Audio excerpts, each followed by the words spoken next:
The Shroud of Turin is one of the most researched and studied relics in church history, and profoundly impacts many who encounter its mystery. As a person of faith, looking at it through the eyes of faith, I don't think it can help but touch your heart. Something that we can look on not only to bolster our faith in those moments of weakness, but also to deepen our faith and our appreciation, our intimacy with Christ. Join Fiat Ministry Network and Patchwork Heart Ministry as they examine the science of the shroud through the lens of faith. Really interesting scientific information that we didn't know about, like the pollen from all the different regions of the world. As the shroud traveled around, it picked that up. Some of the mites, things like that was really interesting to me. I mean, this made you really want to believe it a lot more. It's impressive. Like, humanly, I don't think like that is another level of love. It's not I'm gonna say, like, oh, I love you, I'll give you a chocolate. No. I'm giving you more than my life. I'm giving you my suffering. Asking both experts and disciples, who do you say I am? As far as who the man of the shroud is, as a person of faith and kind of reviewing the evidence there, it seems that a convincing argument can be made that it's Jesus of Nazareth. Visit patchworkheart.org/shroud to learn more and get exclusive behind-the-scenes updates for your support.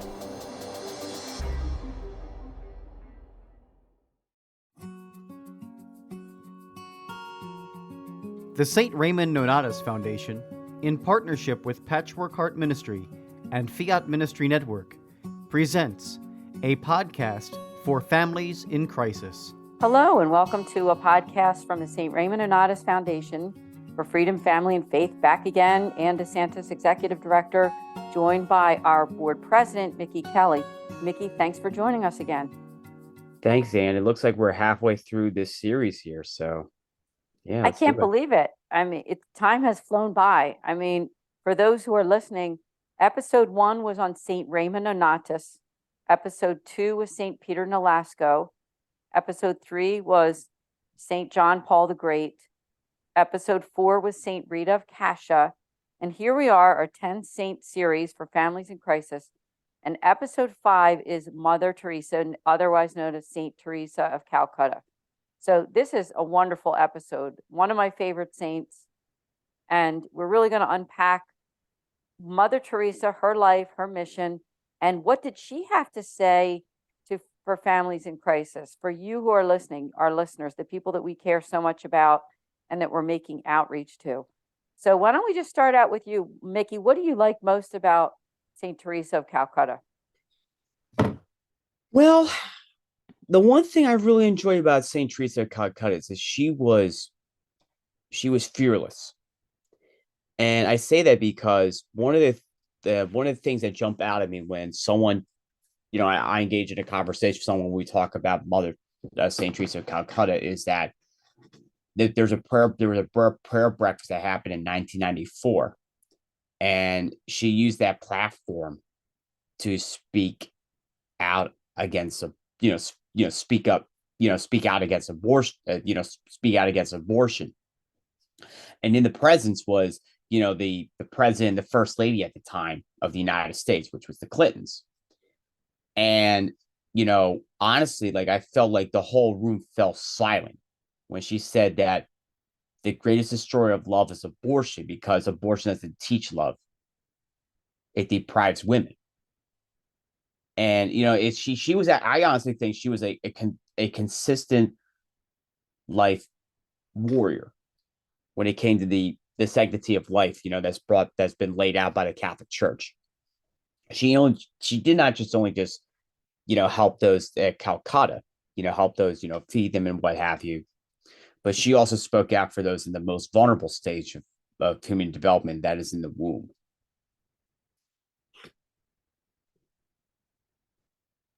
I'm so glad you mentioned that. Of course, that popped right into my head too, because you, Mickey, yourself have done so much for pro-life from conception till natural death through your prayers, through your presence.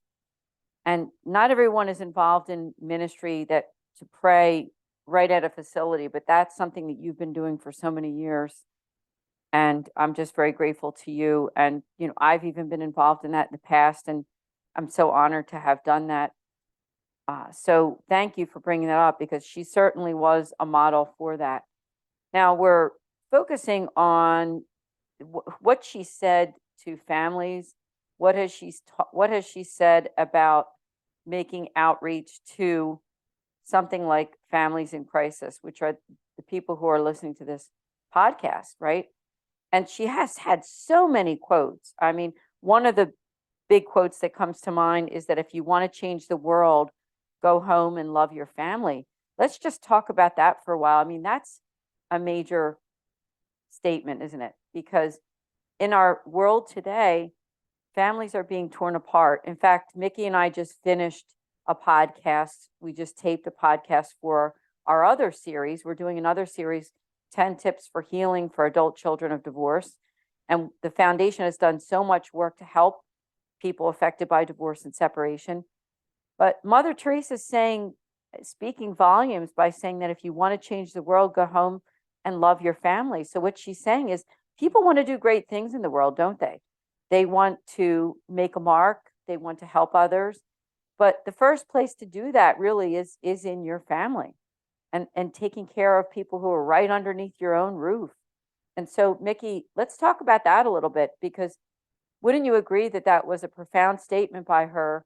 And wouldn't you also agree that if all of us did that, right? If we all cared so deeply about the people that are under our own roofs, can you imagine how much better a world we would be in?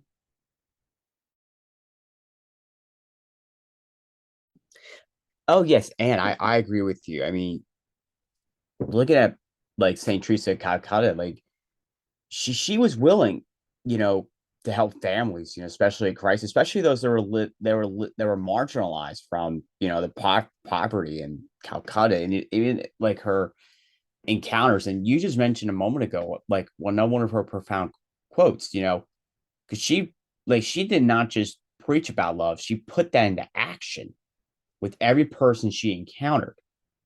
And she loved every person, the homeless, the unborn, the orphans, even feminists and homosexual activists that, would jeer or mock her, things like that. One story is there was a reporter that tried to trip her up on calling them, gay people, whatever, but St. Teresa of Calcutta was quick to remind them that they were God's special people. And honestly, I think some people will be like, what? But I think there was a point that she made. I think the point the point she's making is that we're all God's children, regardless of the good and bad circumstances that surrounds us. And I think she recognizes the humanity in all of us. And in particular, because she thought that there's a face of Jesus in the homeless every time we encounter them.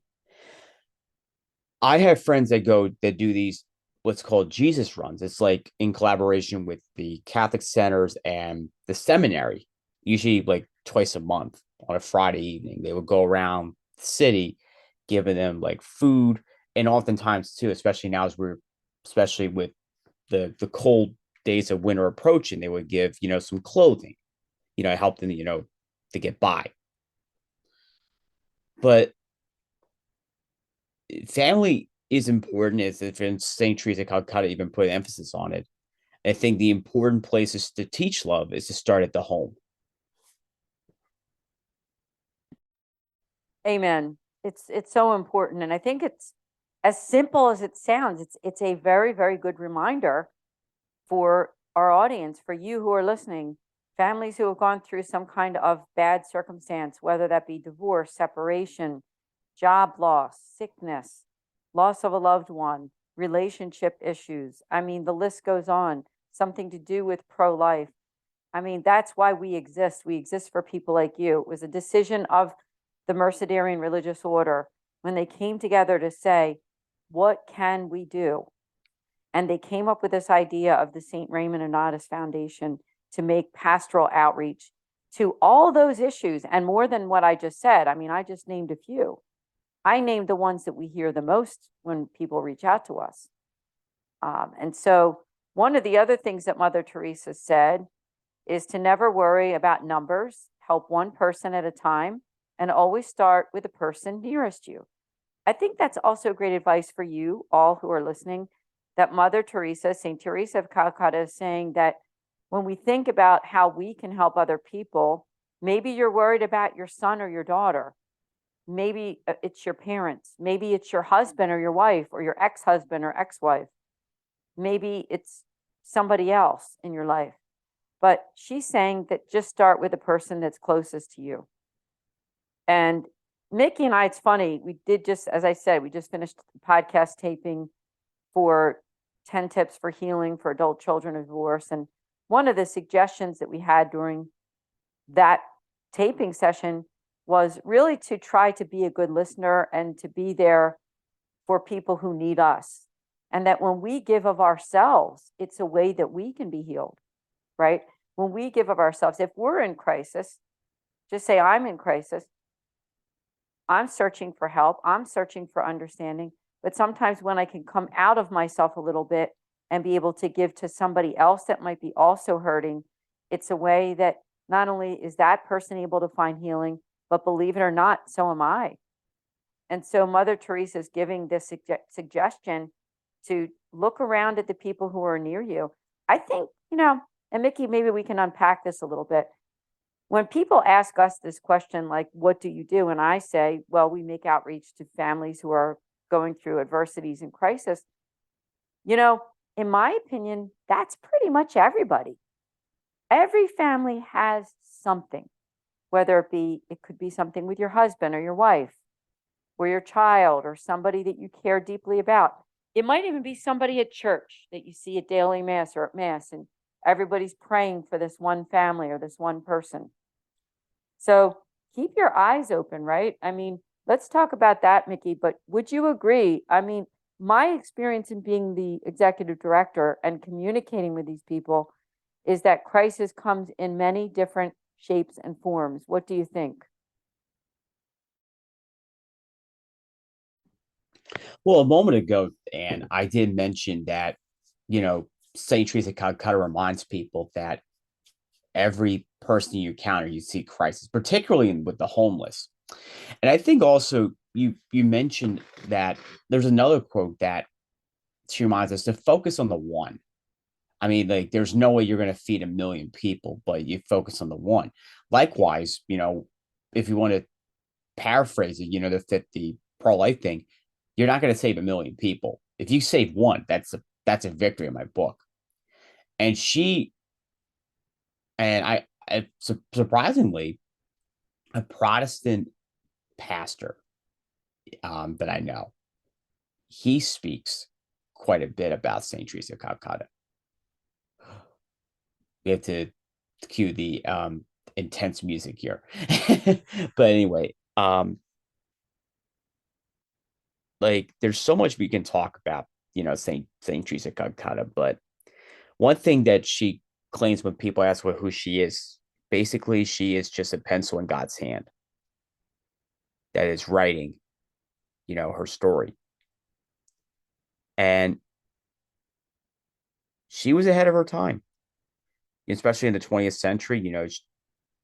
The Catholic Church has seen great people like Fulton Sheen, St. John Paul the Great, and a slew of others that have really rose up and say that it's time for Catholics to really step up their game. I love that quote that you said, the pencil in God's hand. And that is what I think all of us can do. As you said, I believe on this podcast and in a lot of other podcasts, you have said, and I agree with you wholeheartedly, is that we all are called to be saints. And we may think of that in terms of like what we read in these books of special people who were martyred or recognized by the Catholic Church and canonized.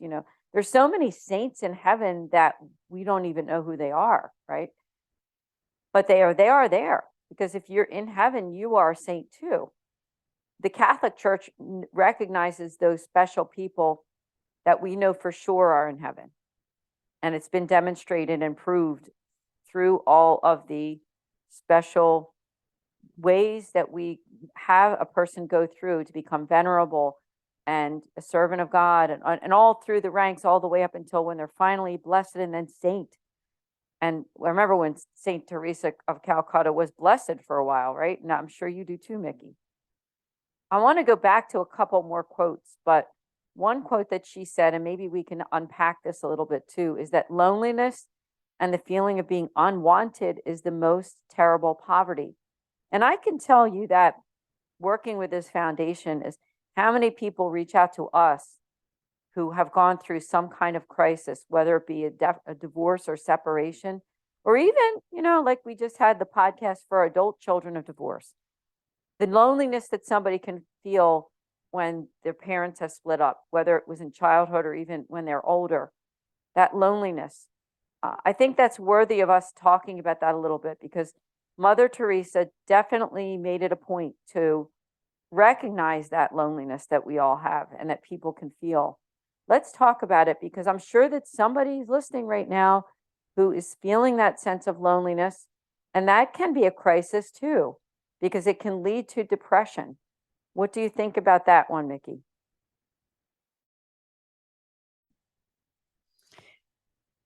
Well, you brought up a good point, and I feel like also I feel like too that another striking image that I always see with Saint Teresa of Calcutta, and we talked about him at a previous episode, but Saint John Paul the Great.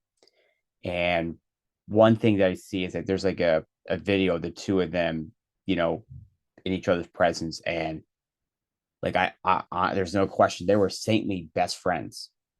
And I think that's like, life goals for everybody.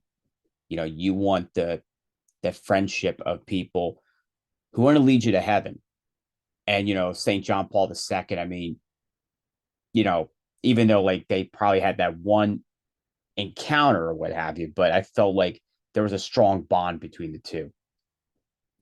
And I think that's something many Catholics need to do. They need to form these strong bonds with each other. And you mentioned about the other podcast series. We need that in our lives. Like, we don't need more money. We don't need materialistic things. What we strongly need is surround ourselves with good people that are willing to build us up and push us to be better versions of ourselves that God created us to be. I know Matthew Kelly talked a lot about that too, doesn't he? About being that best version of ourselves. And, that's a good concept. I mean, we should talk about that for another podcast too, sometime, a series or something. But it really is something to ponder, is how can we be that best person that God made us to be? And some people think of things like, okay, I need to lose a little weight. I need to save some more money. I need to get a house. I need to get a nice car. I need to get a better job. I need to have more friends. I need to have better relationships with my family and friends. I mean, that one isn't so bad unless we make it a God, right? But what I'm going to say here is that in the world of the Lord, the world of really what it means to be an authentic Catholic, believe it or not, these things are really not all that important. Now, is your health important? Yes. Is taking care of yourself important? Yes. Is eating right so you can be the best version of yourself important? Yes. But when we care about all these other things, like, is my hairstyle perfect? Right? Or am I dressed to the nines? Or is my furniture in my house, or the way I decorate my house, is it absolutely the way that I want it? And like I said, some of these things, there's nothing wrong with them. But honestly, these things really don't have to do with what it means to be an authentic Catholic or a Christian. Now, are they things that women or men can care about in their lives? Yes. And I mean, at my age, I've seen it over and over again. And if you have a phone, and if you scroll through Facebook, or you scroll through ads on Google, then you're going to see all kinds of commercials that talk about all of these things, like losing weight or getting fit or ways to make more money or whatever it is. In and of themselves, they're not bad things. But when we're judged at the end of our lives, God is not going to say to me that, how nicely decorated was your home? Or when you gave your daughter a wedding, was it as perfectly as it could have been, the reception?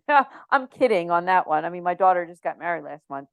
But I mean, and with that, I would say that the wedding itself is important, but what's even more important is the marriage, right? So are these the things that God is going to care about at the end of our lives? I'm going to say no, and I really do think that's true. Now, I'm going to read something that Mother Teresa said. She said, in the West, we have a tendency to be profit-oriented, where everything is measured according to the results, and we get caught up in being more and more active to generate results. In the East, especially in India, I find that people are more content to just be, to just sit around under a banyan tree for half a day chatting to each other. We Westerners would probably call that wasting time, but there's value in it. Being with someone, listening without a clock and without anticipation of results teaches us about love. The success of love is in the loving. It is in the result of loving. So I brought up that, and that's one of her quotes, of course, because there's a whole different realm of what success in the eyes of us as people in the West. And, not to say that people aside from the West, they can think that way too, right? It's not just us. But she's saying that it's a Western way of thinking. And that whole idea of like, what's success in the Lord's eyes? What success in the Lord's eyes is what type of a human being am I to other people?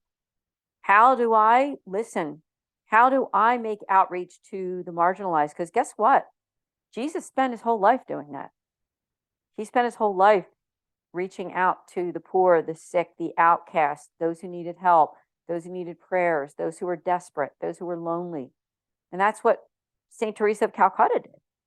And so when we look at success and we look at Mother Teresa, we look at someone who looked at it much differently than what we do. And you know what? We're all guilty, I think, of what we just said. Even I'm guilty of it. I'm guilty of it. I mean, like I said, I just gave my daughter a wedding where you can't help but worry about the dresses and the hair and all these other things. And, as people of faith, we're still tempted to care about those, dotting all those I's and crossing the T's of our lives. But in reality, as St. Teresa of Calcutta says, what are the ways that we care about those people who need us? I mean, Mickey talked a lot about pro-life and, do we care about those moms who are making tough decisions? And that's what I love about what Mickey's doing and what other people in the pro-life world are doing. They're not just caring about having the baby be born, although that's the most important part, isn't it? But it's after that baby is born and the support that they're offering, all these wonderful resources that are available and that people do care. And Mickey, I thought maybe you could spend a little time talking about those wonderful resources, because that's a way that people of faith can live it out too, is helping those families that make tough decisions and how they can be provided for both in a corporal way and a spiritual way. Yeah, and one of the things that we kind of practice where we preach, that the lamestream media and even supporters of death seem to forget, is that yes, we want the baby to be born, but we're not going to just like, oh, the baby's born, congratulations, see you later. I mean, honestly, Planned Parenthood is guilty of the fact that, they say these things about us, yet when it comes to helping the women that choose abortion, they just see them as a dollar sign. Oh, thank you for your pay. See you later. Come again, whatever the case is. But I think something that the pregnancy resource centers have done over the years is that they offer actual compassion and care that Planned Parenthood lies through their teeth about.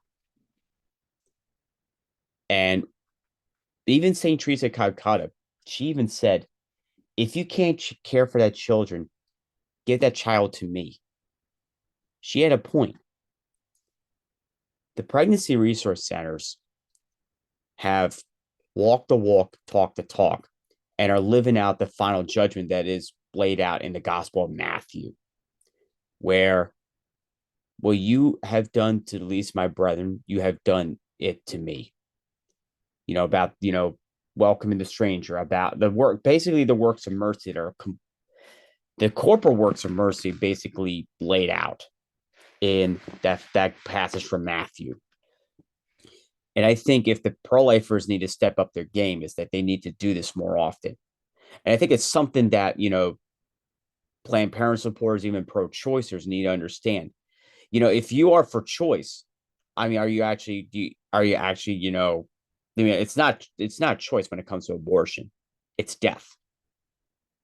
So if you want to be pro-choice, how about you be pro-choice in, your medicine, or, where you want to go for vacation, things like that. That's a choice. The baby is not. It is a unique human being that was created by God. And unfortunately, we are missing out on 63 million precious gifts that would have been brought to us by God. And they were just thrown away by the culture of death. The good news is we can reclaim that. With Roe v. Wade struck down by the High Court, it's been sent back to the states. And believe me, pro-lifers have a lot of work to do. Now, to get back on topic, Mother Teresa of Calcutta, she cared for the orphans. She cared for the homeless. That's exactly what pregnancy resource centers do. They form these relationships for life with the mother. From the moment they walk in to these facilities, they are guaranteed to be connected for life. And they practice what they preach. Thank you for discussing that, because I really believe that no one knows more about that, because you've seen it over and over for so many years, been around it, understand it. And, the St. Raymond Nonnatus Foundation, off topic, I mean, we are very humbled and grateful to be a member organization with an organization called the Pro-Life Union of Greater Philadelphia. Learn about them at prolifeunion.org and about the great work that they're doing. That's a side note. But going back to our topic, another quote, I'm going to read two more quotes from Mother Teresa, St. Teresa of Calcutta. She said that yesterday is gone, tomorrow has not yet come. We have only today, let us begin. Now, I think that's really good encouragement for this topic, because obviously you, our audience, are people who have gone through crisis yourself, and maybe you feel kind of downtrodden about your life, about where you're going to go after you've been through so much. And I want to say to you that we're here for you. That is really what we do. Some nonprofits, they all have their mission statement, don't they? Okay. Now, our mission statement can be summed up very, very easily in maybe one sentence or so. We offer pastoral accompaniment for families in crisis. Now, how do we unpack that? How do we live that out? The way that we do it is what we're doing right now. And that's by doing a podcast like this, an open discussion with you, not only to offer you hope and healing, but those resources, right? We actually do have free resources. Everything that we do is free. We do not charge for anything that we do, not the podcast, the events. Now, when we have retreats, it's only just to cover any fees, or just to cover the meal cost or the room. But we don't charge for any of our services, really. Anything that we do, such as what we're doing right now, or our free pastoral consultations with a Mercedarian friar, even our spiritual direction. Making a shout out to you right now, those listening, that if you want to do spiritual direction, which is a monthly appointment with a priest, either in person or online, where you can be guided on your spiritual journey. You can ask questions, you can pray, you can get some advice on how things are going in your life. Please do reach out to us. All you need to do is go to nonnatus.org under the priestly consultation dropdown. There's another little dropdown for spiritual direction. So we're just very proud and very humbled to offer these beautiful services for you. But just remember what Mother Teresa said. She said that yesterday's gone. So even if something bad happened to you, whether it was a divorce, a separation, a job loss, you're still looking for work, whether it was the sickness of you or someone else, that yesterday's gone, tomorrow has not yet come. Now that fills you with hope, and I think it should, because when we know that if you're still alive, there's hope, right? And honestly, even when we die, isn't it great to know that the Catholic Church offers prayer for those souls that are deceased? And actually, we're taping this in the month of November, although this one is going to air in December. And might I say, happy holidays and Merry Christmas, because this one is coming out after Christmas and during that Christmas season. So we're wishing all of you a wonderful Christmas season. But remember that Mother Teresa said that we've only just begun, that we have only today, so let us begin. We don't know when we're going to be taken up to the Lord, do we? None of us do. Some people live to be over 100, and some people's lives it seems like they've just begun and they're already gone, unfortunately. And for those listening who think of people that that were younger, that have gone home to the Lord, we offer our sincere prayers and condolences to you, and know that we're praying. In fact, we do a prayer line too, so you can email us by going to the website and to our services under prayer, and you can send us that prayer request. So we're here for you in every way that you can think of, really, especially the spiritual works of mercy. That's what we offer. Now, another thing that Mother Teresa said, and I think this is for you who are going through crisis, she said, if you find happiness, people may be jealous, but be happy anyway. She's got a poem called Anyway, and actually it's hanging in my my living room, which helps me read it every day. That's just one of the lines, but I think that's something to reflect on too, because I want you to know that after you've been through so much, that God does wish for your happiness. He wishes for your happiness and for your family. Now, I'm not talking about worldly happiness. I'm not talking about having loads of money in the bank or having a big, huge home or the perfect car or any of that. I mean, some of it would be nice, right? But it's certainly not the road to happiness by any way, shape, or form. Being Catholic is not the prosperity gospel. It really isn't. Being Catholic and the joys of being Catholic is serving. That's our treasure. That's our winning the lottery, right? That we're able to love and serve. We're able to take those first two commandments and live it out to the fullest. Loving God with all our hearts, minds, and souls, and loving others as ourselves. And as Mickey talks about so much on our podcast, being pro-life means that we value every single life. And we really do mean from conception until death, natural death. So all of those elderly people that you know and care about, they might be in nursing homes. They might be your parents. Maybe you're listening to this podcast and your parents are suffering right now. Well, we care about that too. You should reach out to us so we can pray for your family and your parents. So I know that we're kind of coming to a close pretty soon, Mickey, but I didn't know if you had anything else to say about, we talked about conception and the beginning of life. Maybe we can spend a little bit of time toward the end talking about the middle of life and also those issues that happen to people at the end of their lives.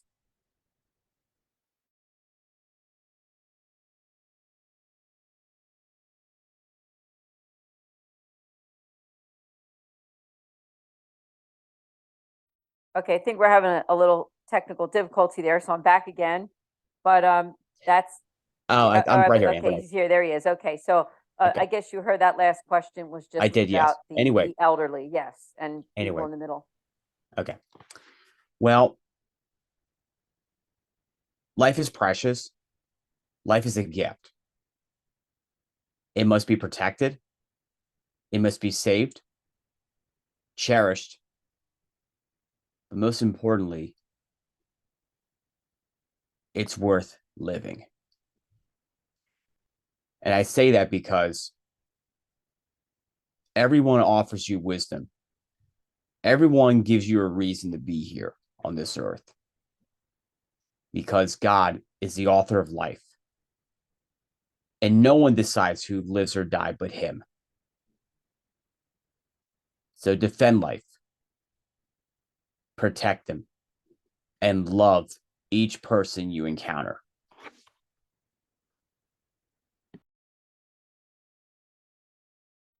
Amen. Love it, each person you encounter. And I hope that we covered enough in this podcast. I think we did. There's so much to talk about when it comes to St. Teresa of Calcutta and just the type of person that she was, and that she continues to have such a legacy with all of us, doesn't she? I mean, she continues to be loved, not just by Catholics and Christians, but really by everyone, because she really did teach us how to love. You know, there is really an art to loving people. And I think part of that art is meeting people where they are. Now, some people might say, well, you don't want to fall into sin by meeting people where they are. You don't want to agree with someone. I'm not saying that.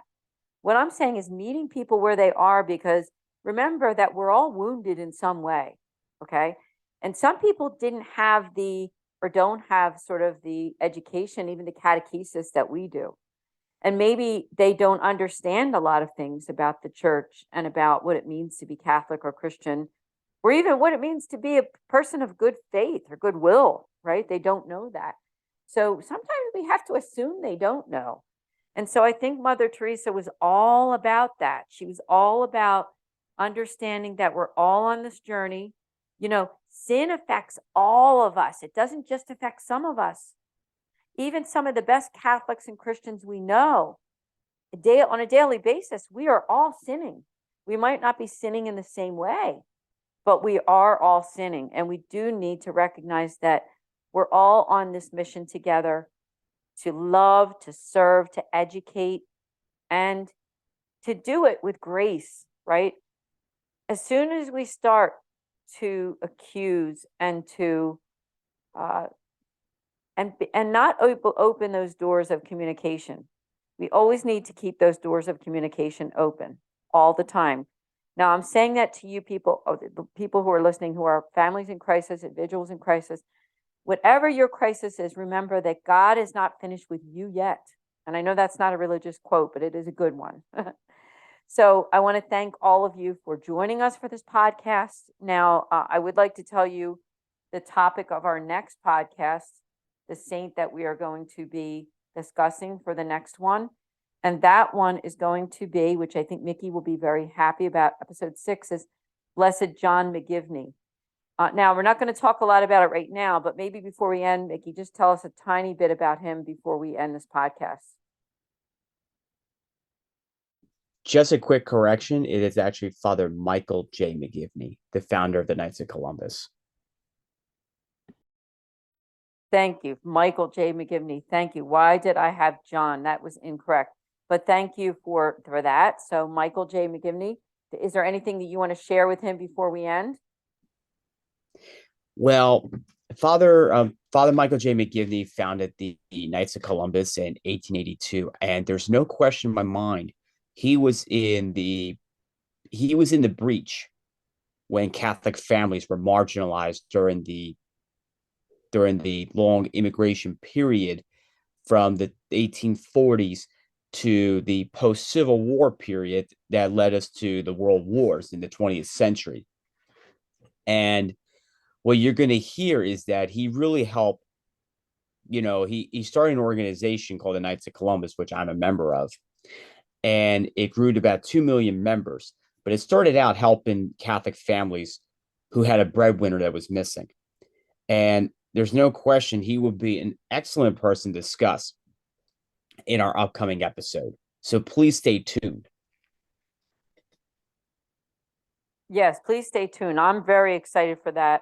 Admittedly, Mickey will be the true expert on him since he's a Knight of Columbus. But I'll do my homework. We're ready to go, well prepared, and I'm very excited about this series. You know, we're doing this series for you because we're giving you these saints that you can intercede to as you are in crisis or adversities, facing those. Again, thank you so much for joining us. Mickey, thank you. Thank you for having me, Ann. And God bless. We'll see all of you next month here at the St. Raymond Nonnatus Foundation for Freedom, Family, and Faith. Learn about us at nonnatus.org. See you then. Thank you for listening to this podcast. For more information about the St. Raymond Nonnatus Foundation, visit nonnatus.org or email director.srnf@gmail.com. The Shroud of Turin is one of the most researched and studied relics in church history, and profoundly impacts many who encounter its mystery. As a person of faith, looking at it through the eyes of faith, I don't think it can help but touch your heart. Something that we can look on not only to bolster our faith in those moments of weakness, but also to deepen our faith and our appreciation, our intimacy with Christ. Join Fiat Ministry Network and Patchwork Heart Ministry as they examine the science of the shroud through the lens of faith. Really interesting scientific information that we didn't know about, like the pollen from all the different regions of the world. As the shroud traveled around, it picked that up. Some of the mites, things like that was really interesting to me. I mean, this made you really want to believe it a lot more. It's impressive. Like humanly, I don't think like that is another level of love. It's not I'm gonna see people like, oh, I love you, I'll give you a chocolate. No. I'm giving you more than my life. I'm giving you my suffering. Asking both experts and disciples, who do you say I am? As far as who the man of the shroud is, as a person of faith and kind of reviewing the evidence there, it seems that a convincing argument can be made that it's Jesus of Nazareth. Visit patchworkheart.org/shroud to learn more and get exclusive behind-the-scenes updates for your support.